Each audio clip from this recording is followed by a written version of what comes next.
Um, so it's starting. Can anyone check on YouTube if it works?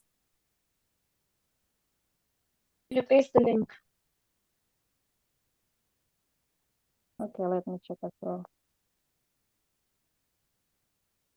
The link is just our YouTube channel, I think. Yeah. So yeah, it's working. We're live. Live. I'm not sure it's on. I think. Yeah, it's Yeah. working.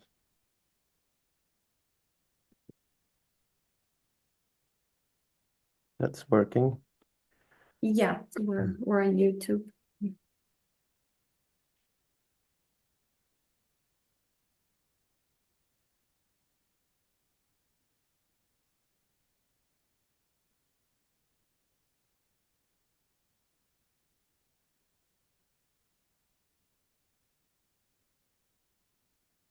It's time. So we'll now admit everyone in the waiting room.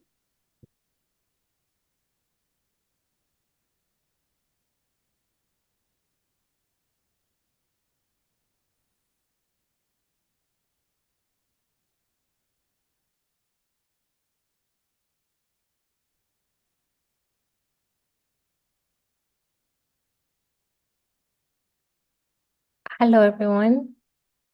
You're all welcome to this webinar. My name is Ruth Muizere, and I will be your moderator today. I am here with my colleagues Marina, Mick, Anissa, and Hima, who you will interact with on the chat. And we are also streaming on YouTube. If for any reason you're not able to continue in this room, we're going to share a link on YouTube, a YouTube link in the chat, and you can follow on the YouTube channel as well.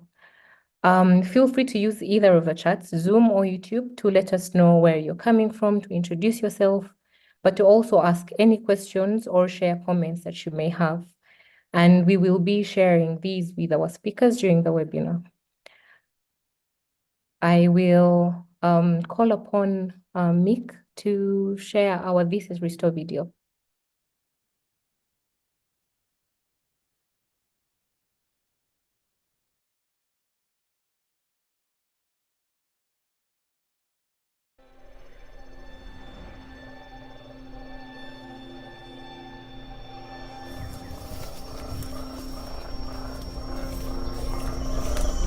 Simply it's life.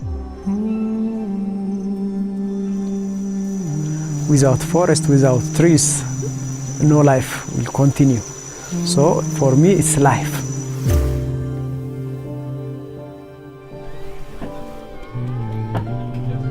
Oh, I could spin you one hell of a yarn.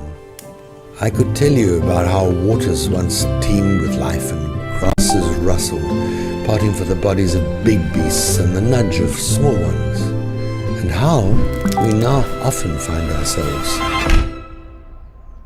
in silence. But by now, you know that story. So I'm going to keep it simple. And simply, I want to introduce you to Restore, a home for hope and collective action, a global community working to protect nature. Because all I know, and I know for sure, is that if we don't protect biodiversity, we're in deep shape.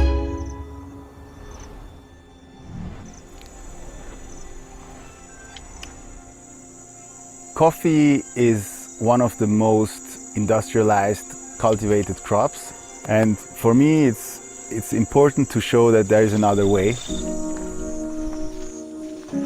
The more diversity we have, the more safe a system is. So you embed the farm in the forest, in an ecosystem that sustains itself. Yeah, to get that soul again, we have to acknowledge that we need each other for growth. A human being, our communities can only grow in exchange with each other. And there are hundreds of thousands of initiatives like this across our planet, led by local farmers, communities, and businesses. Imagine a platform that allows us to see this entire movement, where we can engage with just the click of a button. A platform that not only allows you to help the movement, but to become a part of it. Because when you know exactly where your goods come from, you have the power to impact global restoration with every product you choose. We have a chance to not only imagine, but to enact something different. This time we're in will be looked back on. So the real question is, what did you do?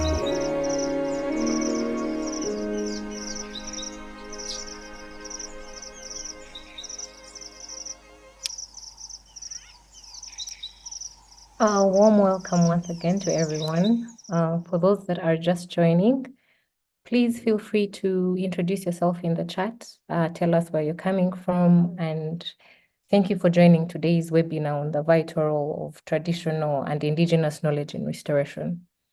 We are here to celebrate the deep connection these communities have with their lands, a relationship that offers invaluable insights for all of us that are stewarding nature. Their increasingly recognized wisdom teaches us that effective restoration is rooted in understanding and respecting the unique characteristics of each ecosystem. So today we are excited to introduce two special guests to share their experiences, tapping from traditional knowledge to advance ecosystem restoration in their communities.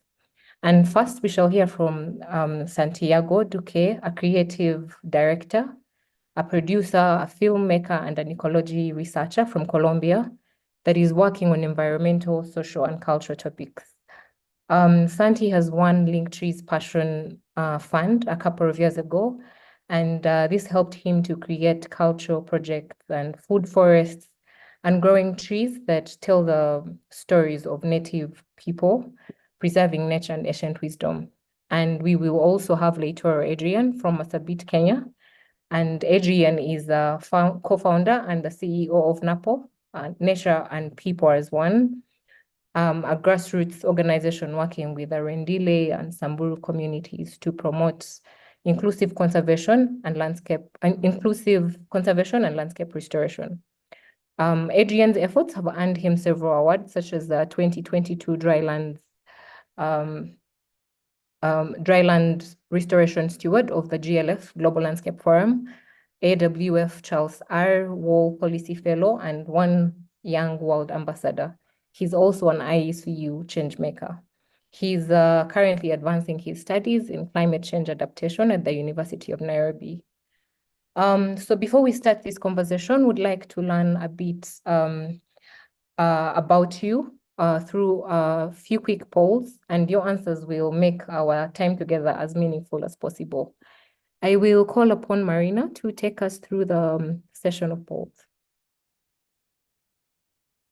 Hello, everyone. So welcome to the session today. We'd like to get to know a little bit about you. So please answer the following poll. I will share the link on the chat here. Just 1 minute.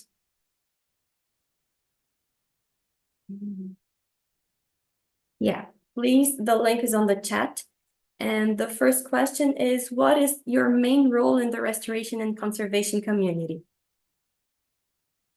Let's give you around 1 minute to respond to the poll.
So yeah, good to see a diversified community, mostly project implementer, researchers, and enthusiasts, but also we have funders and good and service providers.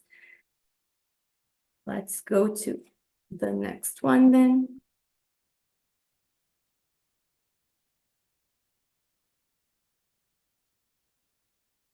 I'm sorry.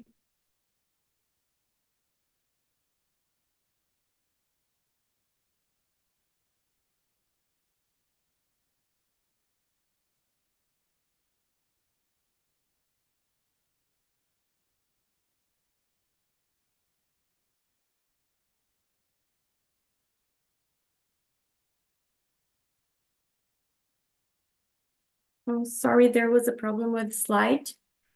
But let's go on, please. Ruth, you can.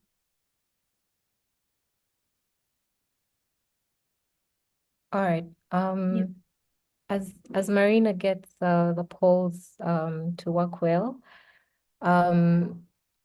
we will go into breakout rooms. And to mention, this webinar, among others, are one of the ways that we are getting the Restore community to connect with one another in order to learn from each other, to find potential collaboration. So the breakout rooms are simply a meet and greet. So there won't be any moderator, and it will just, you could just take a minute to introduce yourself, your passion, your work, and please allow time for everyone else to speak in the group. And we hope this sparks a meaningful connection in such a short time.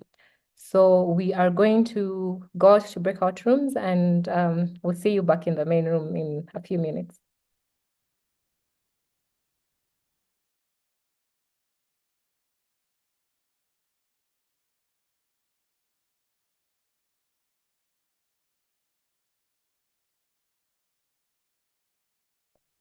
For those on YouTube, as we go out into the breakout rooms, there will be a video playing, so you can keep online.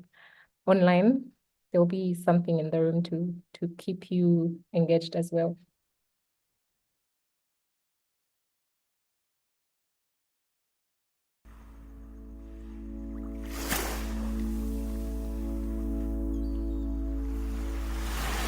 Indonesia Biru Foundation has been going for around 3 years. We're involved in coral restoration, mangrove restoration and cleanups. We actually want to educate people when they come to visit here. We will tell them about how important the coral and then how to protect them as well. I think the way we share our information is by telling stories, like culture and knowledge and everything. It's how we thrive as a species. And we hope that we can inspire like the younger kids in the next generation to take this work on themselves. We go and scour the seabed around existing healthy coral reef. We pick up fragments that have snapped off or broken off. And if it's still healthy and alive, that goes in the basket and we tie on these fragments. We hope maybe within 5 years we can go out and see that the coral reef is looking a lot healthier here and it's kind of like grown over these spider structures. That's the idea. And this is kind of like the turning point. There's really no other choice, like we have to do something.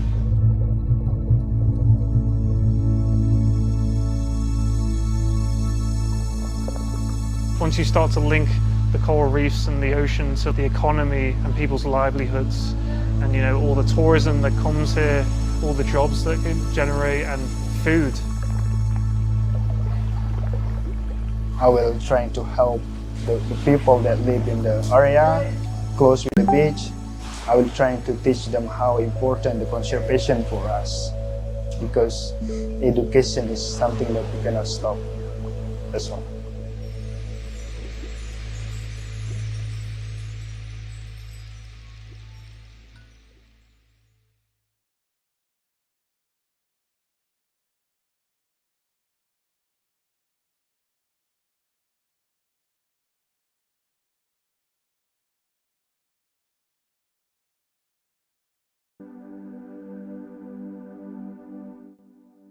Veamos. ¿Cuál es tu nombre y el nombre de tu organización? Ya, yo soy Chochi Iturralde y soy de Humanos por la Abundancia. Chévere. ¿Qué es lo único, especial que tiene tu organización? Sí, yo diría que nuestro método, nuestra organización se enfoca tanto en la restauración social como en la medioambiental, como igual categoría las dos, porque pensamos que no se puede separar la una sin la otra. Entonces, en nuestra organización, los líderes de la restauración son las comunidades, la gente que es dueña de las fincas y que tiene que saber o que puede compartir todos sus conocimientos que ya tiene con respecto al bosque y a las especies nativas. Pero a la vez hay un apoyo humano, social, emocional inclusive. ¿Qué sabes de Restore y cuál es tu impresión de cómo podría ser? ¿Cómo es Restore valioso para ustedes? ¿O qué clase de beneficio podría tener de una plataforma como esa? Bueno, nosotros somos founding members, ¿no? De Restore. Nos contactaron hace ya algunos años, o desde que empezaron. Y nada, me parecía fantástica la idea de que haya una plataforma que nos facilite el proceso de verificación, que se pueda ver desde el satélite rápidamente, sobre todo un proyecto como el nuestro que quiere escalar a muchas comunidades de muchos países. Entonces, monitorear desde el satélite es con certezas, ¿no? Con precisión, es para nosotros fundamental. Y nada, me parece súper chévere también su actitud como súper generosa, le veo yo a Restore como que nace del corazón la idea de generar o motivar la restauración en el planeta entero.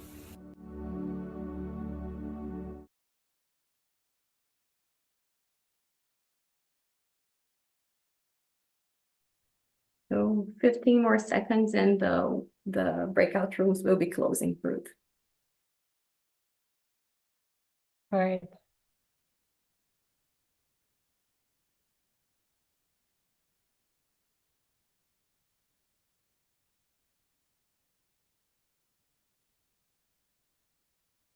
And now the participants of the breakout room has been given 1 minute to finish, and they are gradually coming back to the main room. Okay.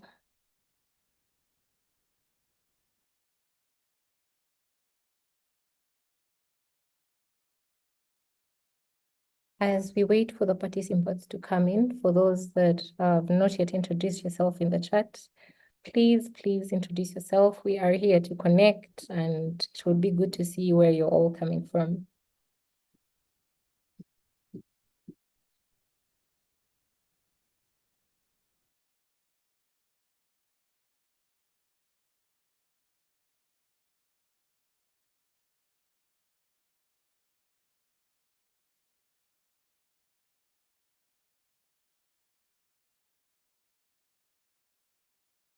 I see you streaming back in. Welcome back, everyone. I hope you made some good connections in the breakout room. We will try to do the polls again. Please accept our apologies for the hiccup in the polls earlier. So my colleague will share the link to the polls again, and we will give it another go, and we will please share the link. Okay, all right, I see it. And we'll give it another go. Marina, please.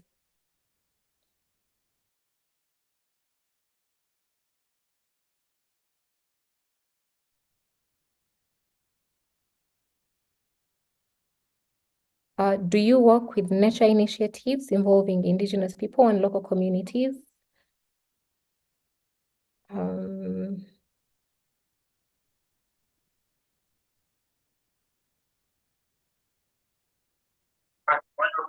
Oui, allô?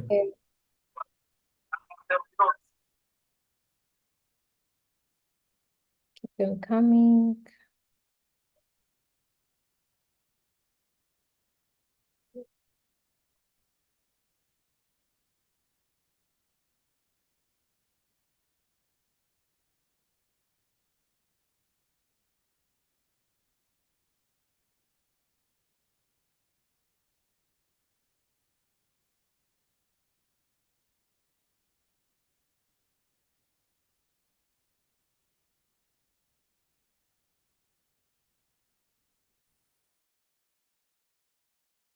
Seems we have pretty good distribution here. Many working with indigenous peoples and local communities.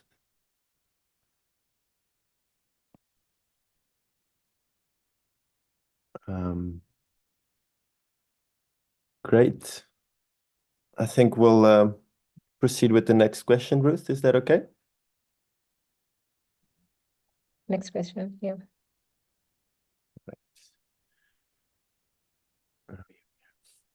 Some percentages, and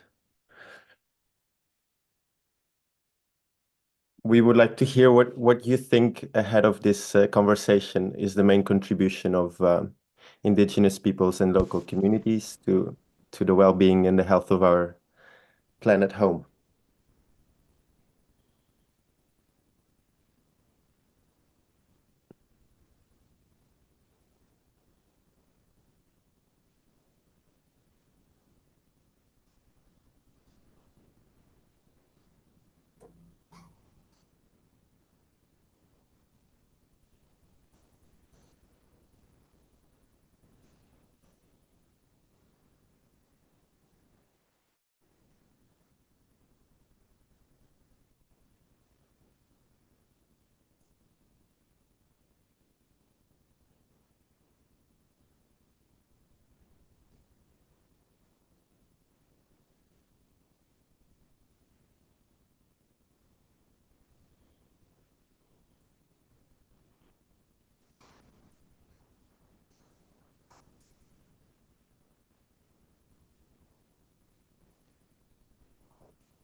This is nice. I think we're having a winner around land reverence, which is really interesting. Hopefully, we'll hear a bit more on that today.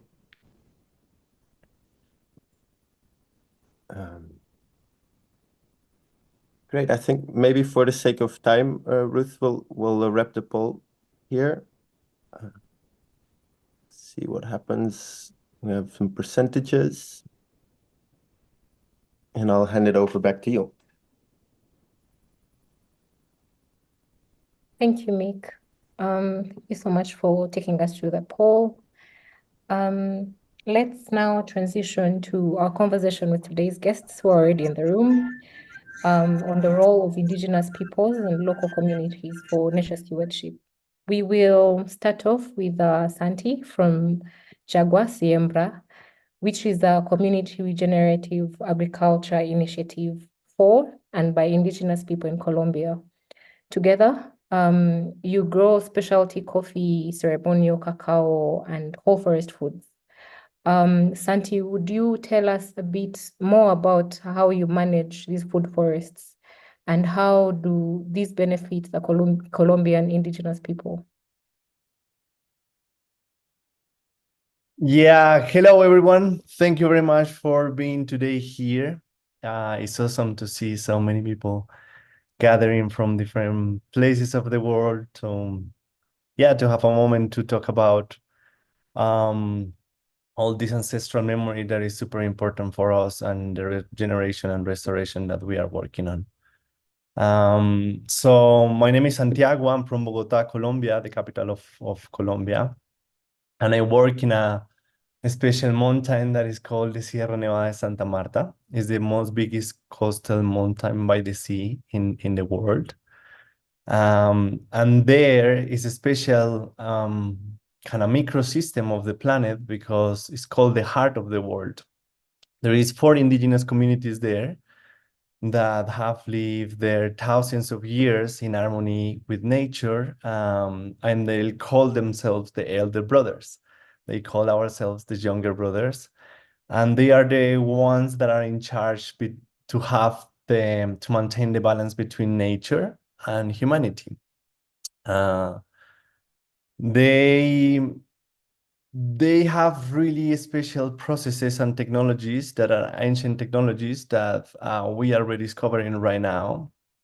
that are around the world. There is ¿cómo se dice? Similarities and patterns that are in every indigenous culture around the planet, in every ecosystem. And it's a direct way that they have learned to learn directly from nature. So it's kind of reading nature, hearing nature, talking with nature, and have a deeper relationship with it, and not seeing it separately as we have it in our Western logics and mentalities. So I'm involved with art, and I start a project like to try to document all of this ancient knowledge that is being lost, is getting lost, and it's disappearing fast. So I try to rediscover my roots and where we come from and who is these people that are still there after thousands of years and have survived genocides and things that have been horrible, but they are still there. And if they are still there, they are the proof that working with nature is the best way for a humanity or a society, a culture to thrive, and having peaceful agreements with nature. That's the thing that they do basically every day. And that's what we need to learn to do. So I started a project that it was a documentary. Then I started to notice that we lost food forests everywhere in the planet. Kind of our way to grow our food change. Before, in a small plot, we have 60, 80, 40 varieties of plants growing together in the same way that the forest grows itself. So everything is close, there is super biodiversity. And in some moment in farming, we start to separate the things and divide the things, and reducing the biodiversity in that species, and that creates monocultures and all the problems that we know right now that we have with food. So food is kind of the best, the principal connection that we have with nature. It's something that we do is actually, for the indigenous, is kind of the codes of nature that we are eating. So we are eating that codes, the food, the nourishment is the light of nature that entered to us to work in our metabolisms and making us function. So it's our life. And it's our principal connection that we have. So the way that we grow food, that we trade food, and that we consume food is one of the biggest, if not the biggest, problem that we are facing right now. So we have several ways to name it: climate change, like fossil fuels, all of these. But for the native communities, they have a really simple concept that is really, really beautiful and really powerful. And that is the heat in our thoughts, the imbalance in our internal beings is what is generating all that external repercussions around the planet. So it's people, it's humanity that doesn't feel good in itself and then creates bad actions towards nature. And that starts with food. When we consume a food that is not good for us, we create bad ideas, bad thoughts, bad emotions. It's kind of, we are not in synchronicity with nature. When we consume organic, holistic, grown food, food that it has been grown with ceremony, with reverence to the land, with permit to the spirits, with the times and rhythms that nature has to do all that process, not when we want, but when nature wants. And that's the recognition of the patterns in how are the traditional sowing seasons, because in the communities, we don't plant a tree every time that we want. We plant a tree when the earth is ready to receive that trees, and that's some specific times in a year, when the rain comes, when the moon is aligned with the rhythms that are having, with biodiversity showing up in different ways and patterns. So it's a total different world that we have used to it. And I think that we have so much potential to learn from them, and they are open right now to share. That is really key, that in all these regeneration projects that we have, we start to integrate in this scientific knowledge that they have, because it's basically science. Science is the study of nature. They have been studying nature for thousands of years in deeper and incredible ways that they are difficult for us to understand, and we need to give them the chance. They are the best protectors of biodiversity around the planet. They have been showing how it's possible to live in harmony with the land, and how it's possible to cultivate the land without damaging it and actually regenerating and growing it. That's the core of nature, the evolution. So they have been doing that.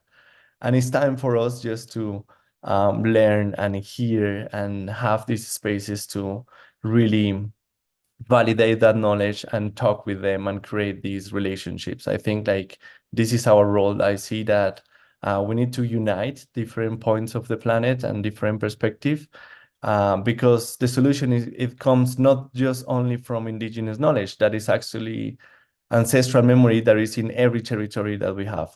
But it comes from the biodiversity and thoughts, so different perspectives from different forms, different patterns, from all humanity united to thinking the best solutions for the problems that we are facing. So yeah, that's something that we are doing, and I don't know how to follow and how to continue.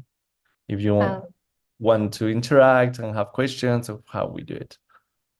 I think the questions will come later. Thank you very much for sharing that. It's both very interesting and inspiring to listen to that. In the last community webinar that we had, it was about storytelling as a powerful tool to help people connect emotionally to projects while highlighting the impact of restoration efforts and also inspiring action.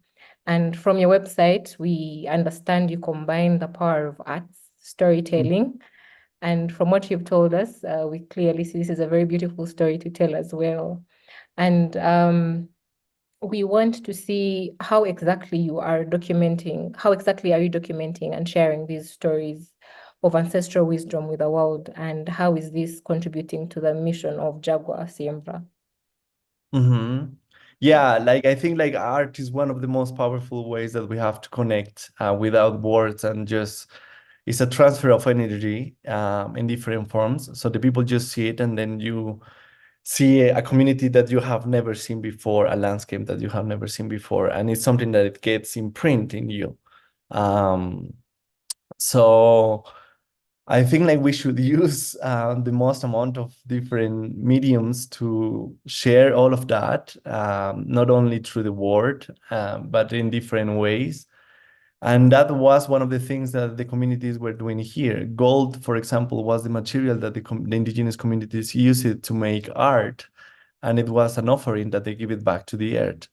That has a more scientific part, but I think like video, sound, all of that, it was the message, for example, that the community told me, like, yeah, it's great that you become kind of bridge between communities because they don't speak Spanish. It's really difficult to reach them. So it was like, okay, we know that you learn better with sounds and with images. So it would be nice if you share our messages. And that's what I started to do. So I create a short film that is in the website. It is in our website. It's a 15-minute short film that is a message from one of the elders. And he talks about the roots of our climate crisis. With that short film, we were able to fundraise and plant the first 10,000 trees. So my idea, it was like art could have the potential to create more impact, but real impact on the land. So it's creating, we have always worked with this concept of nature that is with the less amount of energy, create the biggest amount of energy. So we are a project that actually we are 2-3 persons running the project, and the rest is the connections with the indigenous families. We don't have offices. We don't have like, we function like really, really different. We function with a super small, low budget. But we try to do the most amount of impact that we have with that. And art is one of the best mediums to do that. Everyone see our website and our media, and they think like, whoa, these guys are kind of big, or I don't know, they have another concept of image because of that. But what we are trying to do is that people need to know these stories. People need to know that that this story that we tell to ourselves, that we are not part of nature, is just a story that we tell to ourselves. So we need to change that. That's the core. We are nature, and we need to change that story and getting to know back again. And the indigenous communities have been told thousands of stories of that, like for years. So they have thousands of stories that we are rediscovering, and that the world, I think, needs to learn, and needs to know, and needs to see and experience. We have a small short film that is 2 minutes that I can share with you. I can share it with you. Sorry, I didn't hear well. That I have a video that is like 2 minutes that shows a little bit someone from the community, and you could see the forest, and if I can put it to you. Yeah, If sure. I can, yeah. Please go ahead. Yeah, sure. We might have, Marina, we might have to make him co-host. Yeah, he's already co-host, but Santi, please make sure to share with sound so that we can all hear the video. It doesn't appear how I can share it. I just see the desktop of the Zoom reunion, but not the rest. If it's on YouTube and you want to share the link with Mick can Yeah, share the actually, screen. it's in our website. It's in our in the first page of the website, and if you go down, there is a small video of 2 minutes there.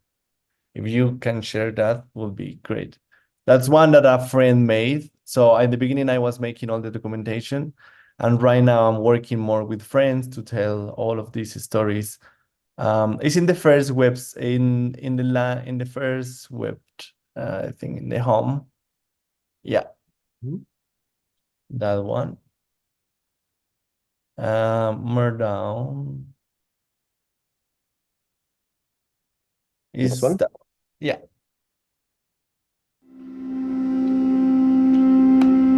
Yo soy Yul. Julie nave avide manque no cagamos ni. Hacía mucho sol, calor, era sequía. No podía la tierra más aguantar.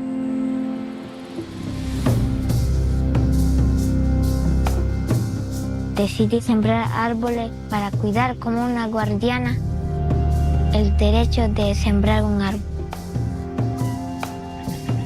Antes no me fijaba, pero ahora veo que se ve más bonito con los pájaros cantando, la naturaleza trae comida, trae todo.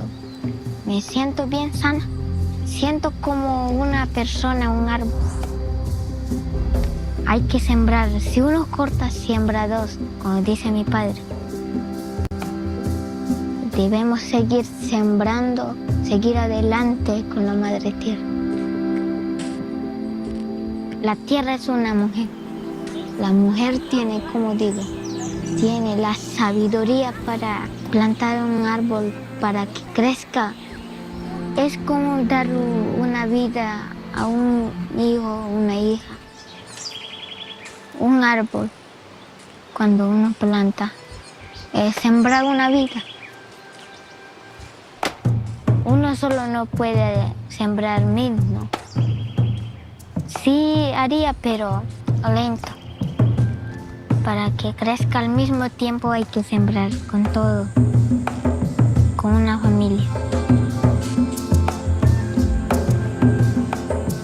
Me siento feliz, viva, en paz. Construir otra vez un nuevo mundo con muchos árboles es mi deseo.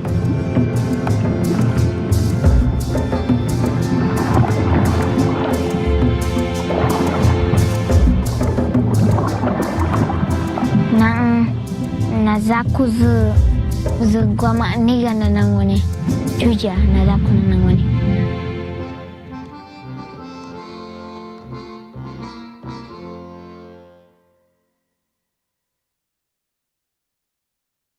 Yeah, so that was Yuli, and she is part from a community, and that was a food forest that we grow. She harvests the cacao from one of the food forests that we grow, and she says that, yeah, she noticed, for example, how birds start to singing more when we have trees, and that's another biodiversity indicator and all of these things.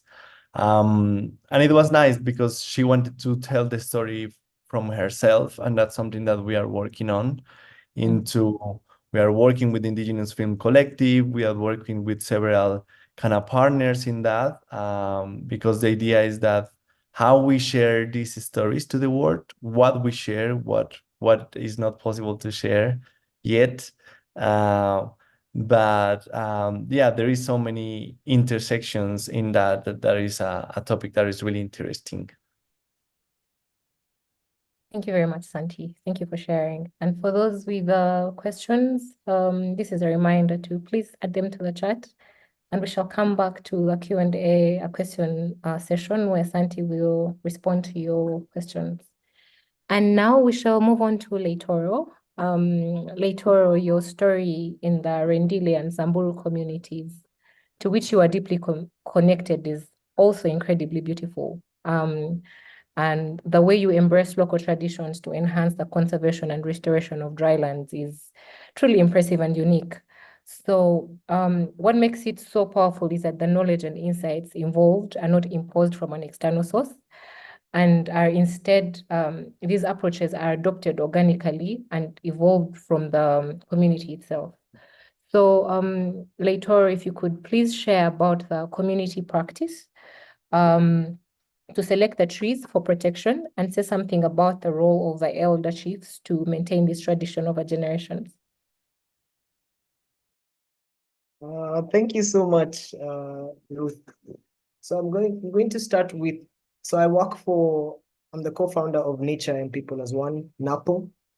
NaPO is a community organization based in northern Kenya. We work with the Indigenous Rendile and Samburu communities, which is also the community I come from. So NaPO itself, when we were thinking about our organization name, our first thought was always, how do we make it as relatable to our community as possible? So NaPO actually, within the English name is NaPO, Nature and People as One, but within our local community is actually in every settlement within the Rendile community, the elders sit at a certain point and make decisions every evening, whether is it how the cows will, which direction the cows will go, or any issues that are coming up within the community. So the NaPO is the central decision-making body within our communities. And so our name was actually heavily inspired by that, and our work of trying to enhance the power and the agency within our NABOs. So that in our name, that was our thinking and our relation with our community. So some of what we aim to do is through meaningful partnerships and inclusion, we want to enhance community-driven governance and restoration of important dryland forests within northern Kenya. So this dryland forests, right? So northern Kenya, I think you must have heard about the recent drought we had, the 5-year drought that wiped out lots of livestock. So this particular dryland forests are critical for communities during this dry period. So it's the last fallback for the pastoralist communities, the nomadic communities who move around with our animals. So this is our last fallback, and it's usually the place where during the drought our cows go to and graze. And so we thought the best place where we could potentially have the most impact is by restoring this dryland forest ecosystems. That's where we would have the most impact. These areas are also home to some of the huge biodiversity, the megafauna species, the elephants, the gravy zebras, which are only found within northern Kenya, the Kulal white-eye, which is a bird that's only found in that ecosystem. So this particular ecosystems made sense for us. In terms of how exactly we do it, we have two main pillars of how we want to do our restoration. One is inclusive governance, right? So respect what knowledge is already there and work with those systems to actually enhance conservation. And second is we want to drive community-driven restoration. So there are already techniques like grazing management, like that exist within our communities that are useful in restoring our landscapes. So one of our projects that we're currently implementing is the Ramat. Ramat basically means it's lifestyle or stewardship within our community. And basically what we do is community managed natural regeneration. So the trees, because it's a dry area, to plant trees is relatively difficult to achieve.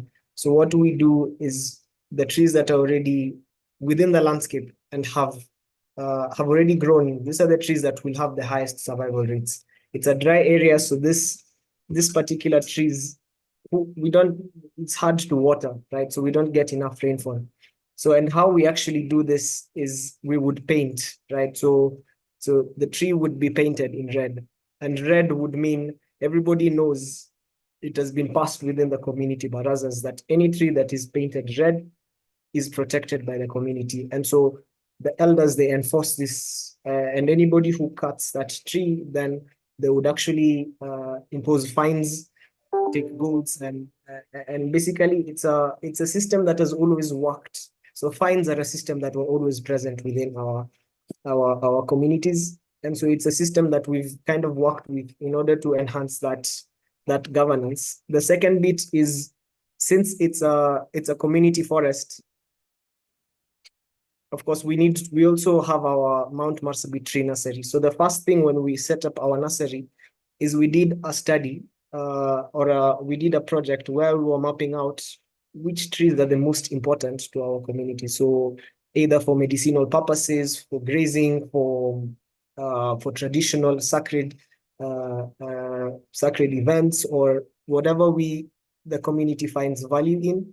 So these particular trees are the ones we actually grow in our nursery. This has the impact of, one, there's a lot more reception towards restoration and tree planting, which is not something that usually pastoralists usually do, especially now that there's a lot of settling. So our nursery actually provides this kind of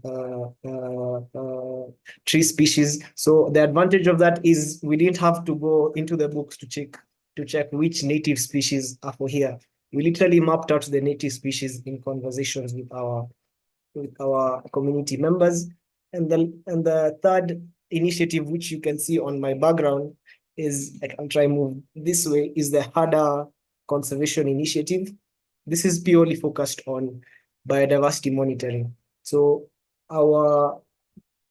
we work with the herders, the young nomadic pastoralists who cover hundreds of kilometers every year in the landscape, looking for grazing pastures. So these guys, there's no one who understands the landscape like these guys. They've grown up in this landscape.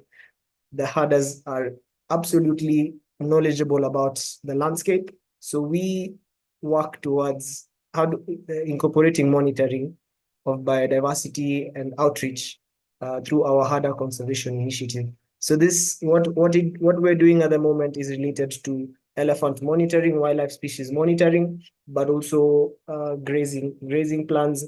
How are the herds moving within the landscape? This information is critical for, of course, guiding the decisions by the elders, but also just conservation planning and guiding our programming.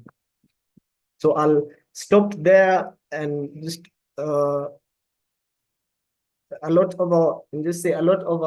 summary, a lot of our work is or has been set up. A lot of our programs have been set up as a result of conversations that we've had with our community members, exploring what was it before, how is it looking now, what has worked before, right? Because these ecosystems have been stable up to now because of certain management practices that worked. Of course, we have the issue of climate change, we have issues of the droughts, but we now have to adapt to that. But our base has always been and will always be the knowledge and the existing structures within our communities. Thank you for sharing later. Thank you for that comprehensive overview. You answered part of the next question, and what I would like you to shed some more light on in a few minutes is how did your work begin? You've given us the backstory of your name, but would want to know how did you take that first step? It's usually the hardest, so please share with us that story. Yeah, so I think the first step for me was we first started out very openly, and indeed our tree planting was more focused on the tree species that were recommended by like governments, which we ended up seeing were not actually doing well, right? And so after like looking and learning and seeing, okay, this isn't really working, but then also recognizing that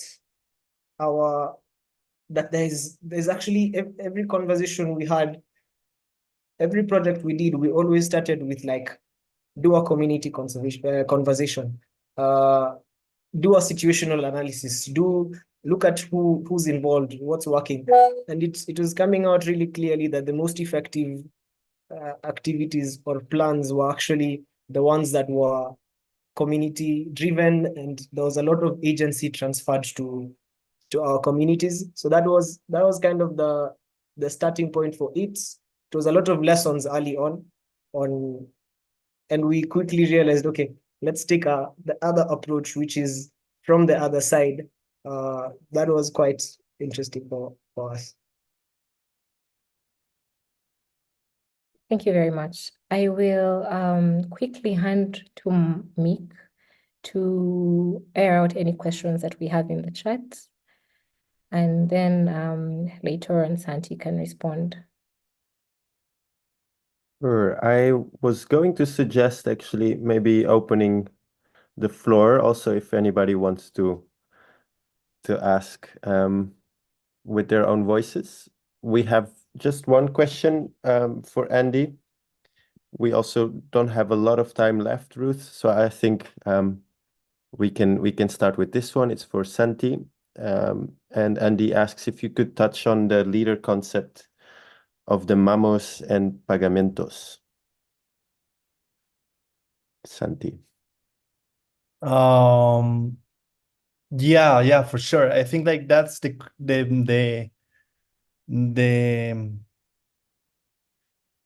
basic concept and the profound concept that the communities have, and is that everything that we have in nature, we need to pay for it. So we need to pay for the water, we need to pay for the food, we need to pay for the trees, we need to pay for this, and there is several forms to do that.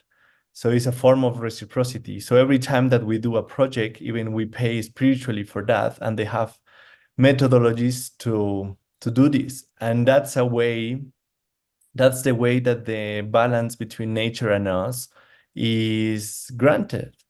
So it's a concept that needs a study, and is something that is really not so easy to get on board. But basically they are doing these peregrinations from sacred sites. There is sacred sites in every part of the planet and in every territory, and they use these points to do these retributions in different forms. They are constantly doing that every day and every week. In this moment right now, there are hundreds of them in the mountains making these spiritual payments, not only for them, but for the health of the entire planet. So it's for the health of the food, for the health of the environment, for everything. So it's something that is really, really unique from this culture, and is really, really special. And it's something that is not only a payment and a spiritual payment. It's a concept that is not only from them, but it's something that we all need to start to relearn and start to doing it in our own territories.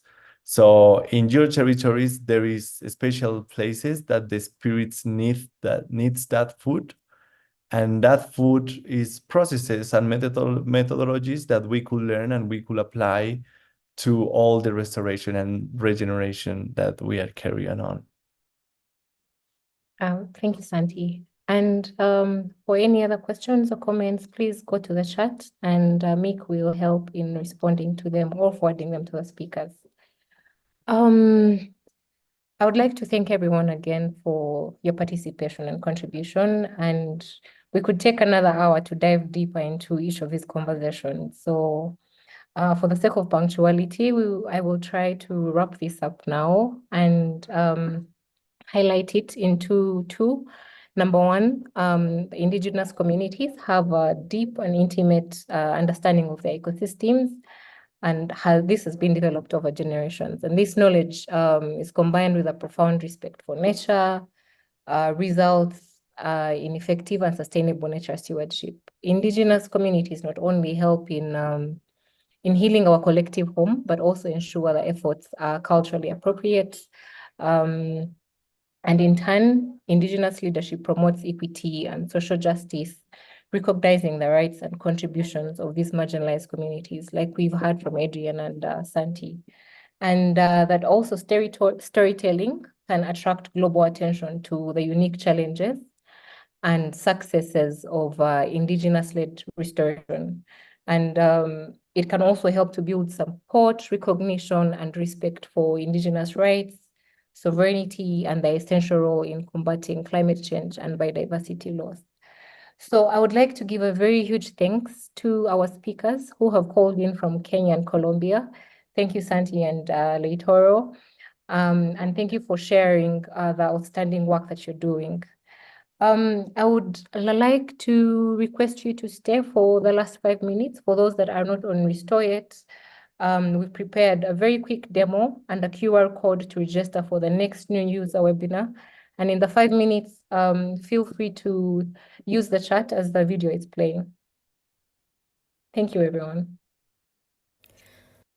Hello, everyone. Welcome to Restore. To access Restore, you can go to www.restore.eco on your browser.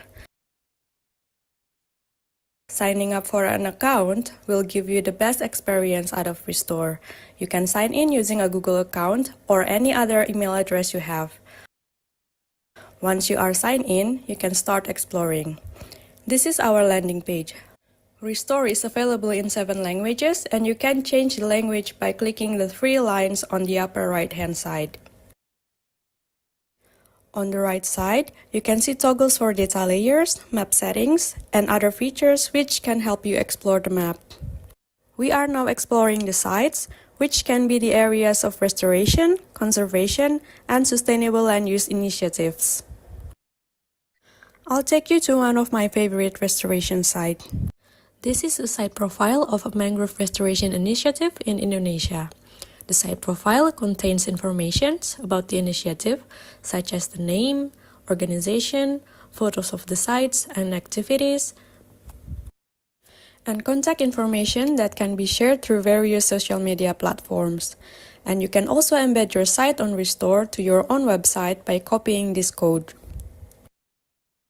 The site profile will also contain auto-generated scientific insights based on the best global dataset available. Here you can see the data for biodiversity, tree, shrubs, and herb species, carbon storage in above and below ground biomass, as well as soil, net primary productivity, land and tree cover, water, and other environmental data.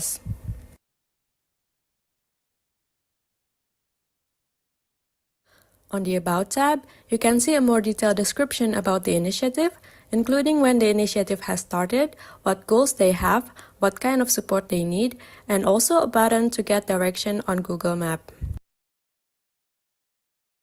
Restore allows you to co-manage the sites, and on this Connection tab, you can see people and organizations who are involved in this initiative, allowing collaboration and better connectivity. One of the most powerful features on Restore, beside the scientific data, is the 2 high-resolution imagery that can be accessed directly on the map. Restore hosts S3Y Back that is available globally on 50 to 30 cm resolution, and Planet NICV that is available biannually for tropical areas with 4.8 meter resolution. Using this feature, you can visually track how the land changed over time and showcase your restoration and conservation impact.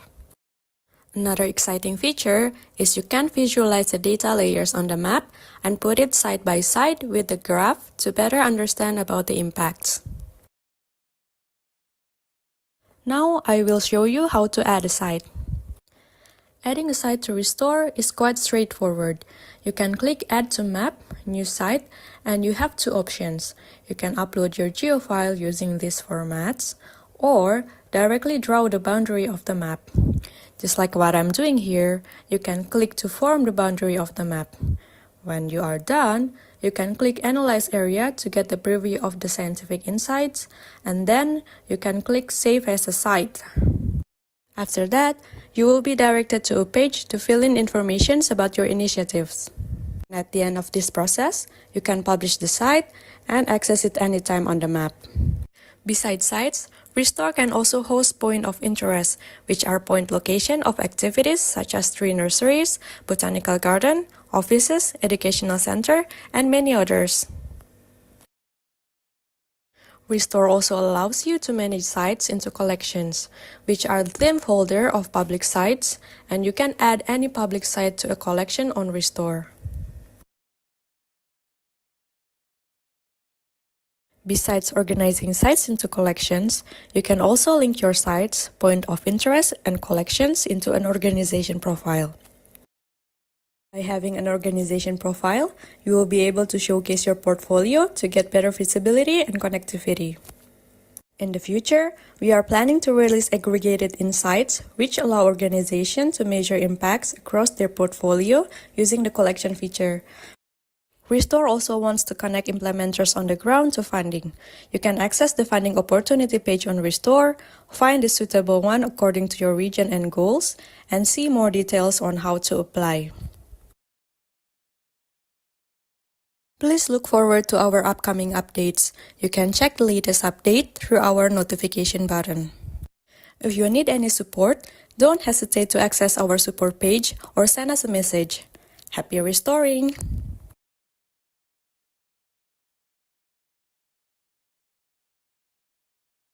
Thank you. And thank you for staying up to the end of this webinar.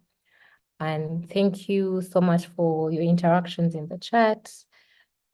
We hope that you will keep in touch and see you next time. Thank you, everyone.